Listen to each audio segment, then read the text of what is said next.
শেখ হাসিনা পালিয়ে গেছে, শেখ হাসিনা নাই, শেখ হাসিনা চলে গেছে, শেখ হাসিনা পালায় না।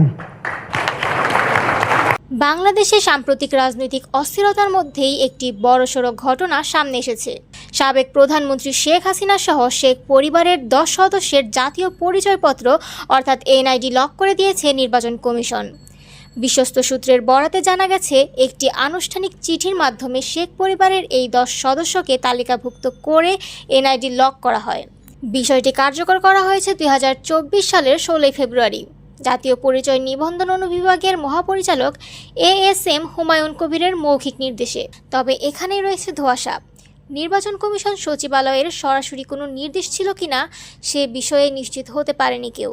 যাদের এনআইডি লক করা হয়েছে তারা হলেন শেখ হাসিনা, সজীব ওয়াজেদ জয়, সাইমা ওয়াজেদ, শেখ রেহানা, টিউলিপ রিজওয়ানা সিদ্দিক, আজমিনা সিদ্দিক, শাহিন সিদ্দিক, বুশরা সিদ্দিক, রাদওয়ান মুজিব সিদ্দিক এবং তারিক আহমেদ সিদ্দিক। গত বছরের 5 আগস্ট ছাত্র জনতার গণ আন্দোলনের মুখে শেখ হাসিনা বাংলাদেশ ছাড়েন এবং আশ্রয় নেন ভারতে। জানা গেছে তিনি এখনও সেখানেই অবস্থান করছেন।